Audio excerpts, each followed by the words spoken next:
Greetings from quarantine day, I don't know, 40. I hope you guys are doing well. I wanted to get on and go over our next project for you and talk a little bit about character design and style. I've attached another video to this assignment, and it's by Brad Colbo, and it's just all about developing your own style and how to think about style when creating art. It's something that we often don't think about, especially when you're still in high school. You tend to think about things more realistically and just drawing things the same way that you see them in a photo. But when we do this project, I want you to think about a personal style and how you can make your design for your character look a bit different than the photo reference that you're using. So you may be somebody who creates your art realistically, and that would be fine. You just want to think a little bit about how you are changing things up to make this a little bit more of a character and less of a fine art piece.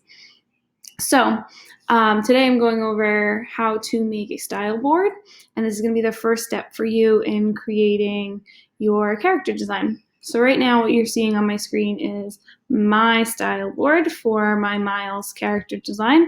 And so there's 3 steps that you need to take in order to make this for your character. So the first thing that you need to do is you need to find a photo reference. This may be the hardest part because you need to find a picture of yourself or someone you know. Okay, those are the parameters for who you can draw for your character design, yourself or someone you know. So you're going to find a picture that you think expresses the idea that you have of this character. So I liked this picture of Miles because I feel like he looks as mischievous as he is. So I wanted to convey that sort of like mischievous innocence through my character design. So I chose this little picture of him making trouble while waiting for Charlotte at dance class. And so I use one photo as a reference for this, but you can choose more than one. So say you have a photo of like a face that you like and you want to use that, but you don't like the body or the pose of it, you can kind of mesh a couple photos together. So if you are doing that, just make sure you include more than one on your style board. So photo references, these will be photos that either you or someone you know has taken because your character is going to be yourself or somebody that you know. Okay, so that's photo reference, number 1. 2, style references.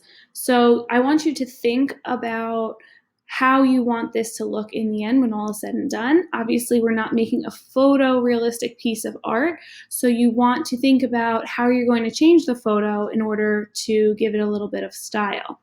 Now, if you're someone who works with illustration already, which I know a few of you do, then maybe you're going to look at your own past work and use your own style as your reference for this. And then if you don't have a body of work and you don't illustrate, and this is the first time you're creating a character, then you're going to look at other artists to inspire the style that you're going to use. So these ones I really, really love are by an Instagram illustrator named Caroline Petrowski. And so I just screen grabbed these off of her Instagram page.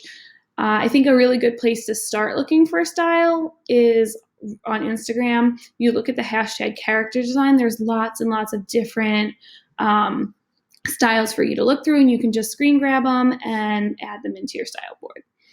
And then the last thing is your color palette. So the cool thing about Procreate is that you can use the eyedropper tool to pull colors from an image. So what we'll be doing is we'll be creating our own palette. I'll show you how to do it eventually.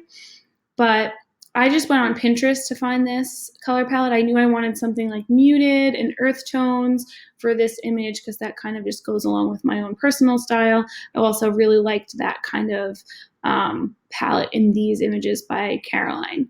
So I pulled one right off of Pinterest. I didn't make this.